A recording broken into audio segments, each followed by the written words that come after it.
Film की शुरुआत एक युवा एरिक ड्रावेन सोलो यूनियाकी से होती है, जो अपने घर से बाहर दौड़ता है और देखता है कि उसका प्यारा घोड़ा कांटेदार तार की बाड़ में फंसकर दर्द से तड़प रहा है।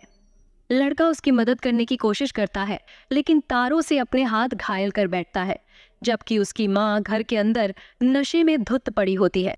वयस्क एरिक अपने किसी प्रिय को खोने के दर्द के बारे में बात करता है और कैसे आप उसे कभी भूलते या माफ नहीं करते। वर्तमान समय में डेट्रॉइट में एक युवा महिला शैली को उसकी दोस्त जैडी का फोन आता है, जो उसे बताती है कि एक आपत्तिजनक वीडियो कुछ खतरनाक लोगों के पास भेजा गया है और दोनों महिलाएं इसमें शामिल हैं। जब जैडी सुरक्षित जगह पर जाने की कोशिश कर रही होती है, तो उसे अपराधी मैरियन और लेक्स ट्रिगा पकड़ लेते हैं। शैली अपने अपार्टमेंट से भागने की कोशिश करती है, लेकिन जब पुलिस उसके पर्स में ड्रग्स पाती है तो उसे गिरफ्तार कर लिया जाता है। मैरियन और लेक्स जैडी को अपने बॉस, एक अपराध सरगना विंसेंट रूएग, डैनी ह्यूस्टन के पास ले जाते हैं। रूएग ने शैतान के साथ एक समझौता किया है कि अगर वह मासूम आत्माओं को उसकी जगह नर्क में भेज सके तो उसे नर्क में नहीं भेजा जाएगा। रूएग जैडी के कान में कुछ फुसफुसाता है, जिससे वह एक खंजर उठाकर अपने गले में घोंप लेती है और खून से लहूलुहान हो जाती है। शैली को एक पुनर्वास केंद्र में लाया जाता है, जहां एरिक भी रह रहा होता है। वहां उसे अक्सर अन्य मरीज तंग करते हैं और वह अपना समय ड्राइंग करने और संगीत लिखने में बिताता है। एरिक की मुलाकात शैली से होती है और वे जल्दी ही एक दूसरे के प्रति आकर्षण और स्नेह महसूस करने लगते हैं। बाद में शैली को पता चलता है कि उसकी माँ सोफिया उससे मिलने आई है, लेकिन वह मैरियन और लेक्स के साथ है। शैली घबरा जाती है, लेकिन एरिक उसकी मदद करता है ताकि वे दोनों सुविधा से भाग सकें और उसके अपार्टमेंट लौट सकें, जहां वे नशा करते हैं, एक दूसरे के साथ समय बिताते हैं और अपनी पिछली जिंदगी के बारे में बातें करते हैं। एक भ्रष्ट जासूस मिल्क दुकाकजिन पोद्रिमज रूएग से संपर्क करता है। जब वह एक पियानो प्रोडिजी को देख रहा होता है, उसे बताता है कि जैडी का शव मिल गया है। रूएग और मैरियन इस बात से चिंतित होते हैं कि शैली का वीडियो मिलने से पहले वे उजागर न हो जाए। एरिक और शैली का रिश्ता बढ़ता जाता है और वे उसके दोस्तों के साथ भी समय बिताते हैं। एक रात बाहर जाते हुए शैली की मुलाकात उसके दोस्त डॉर्म सेबेस्टियन ओरोजको से होती है, जो उसे चेतावनी देता है कि रूएग के लोग उसके पीछे पड़े हुए हैं। वह और एरिक उसके अपार्टमेंट लौटते हैं, लेकिन लेक्स और अन्य गुंडे पहले ही वहां होते हैं। वे उन दोनों पर हमला करते हैं और उनके सिर पर बैग डालकर उन्हें दम घुटने से मार देते हैं। एरिक एक झील से निकलता है और एक कौवे का पीछा करते हुए एक छिपे हुए स्थान पर पहुंचता है, जो एक परित्यक्त ट्रेन यार्ड जैसा दिखता है। वहां उसकी मुलाकात क्रोनोस सामी बोआजिला नाम की एक आत्मा से होती है, जो उसे बताता है कि एरिक किसी तरह के बीच के स्थान में है और जब तक वह अपने साथ हुई त्रासदी का बदला नहीं ले लेता, उसकी आत्मा को शांति नहीं मिलेगी। एरिक इसे एक बुरा सपना मानकर खारिज कर देता है, जब तक कि क्रोनोस उसे एक पूल में नहीं धकेलता और वह अपने अपार्टमेंट में जाग जाता है।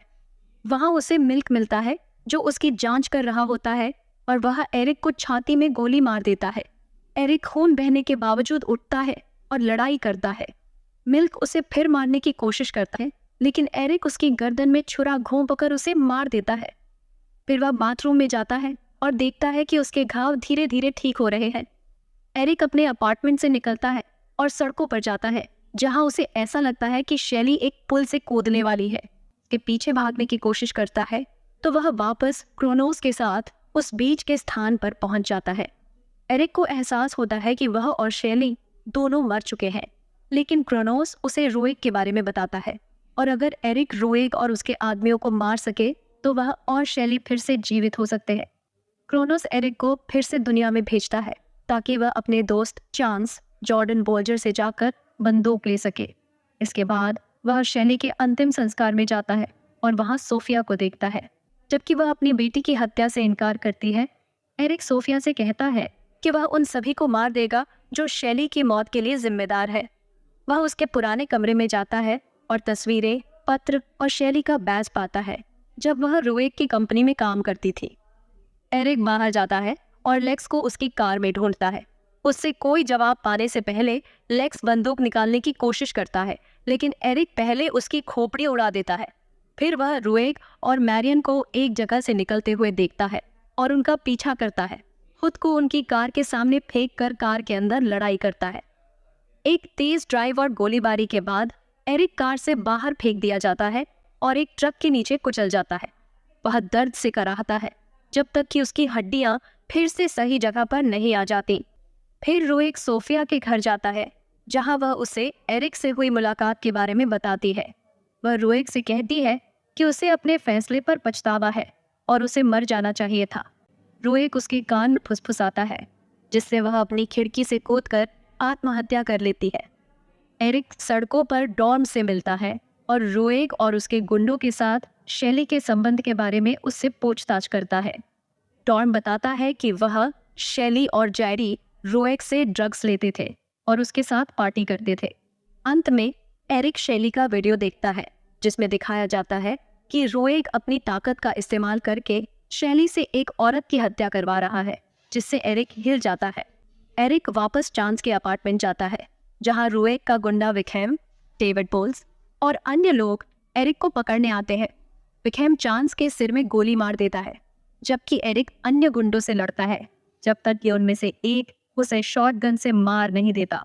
एरिक फिर से उस बीच के स्थान पर लौटता है और क्रोनस से यह सीखता है कि शैली के लिए उसके प्यार पर संदेह होने के कारण एरिक अब न तो खुद और न ही शैली को जीवन में वापस ला सकता है।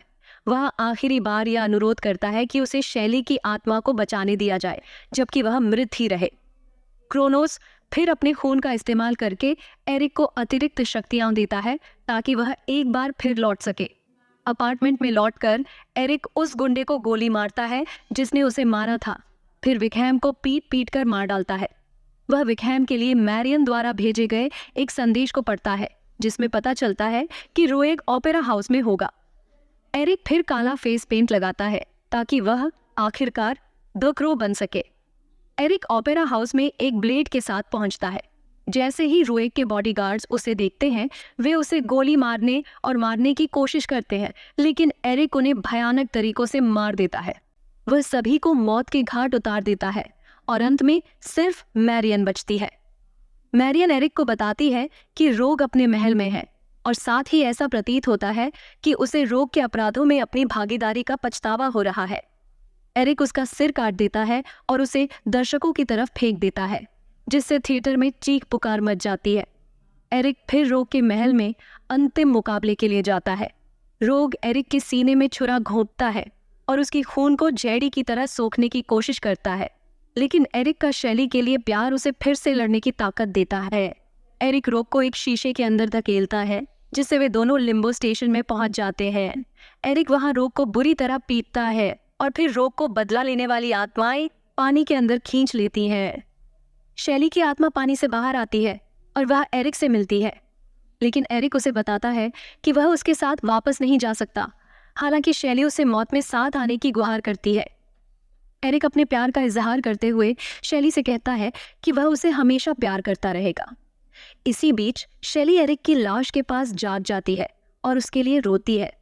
एरिक स्टेशन में ही रहता है और उसकी अंतिम आवाज़ यह बताती है कि उसका शैली के लिए प्यार उसके कामों में जिंदा रहेगा।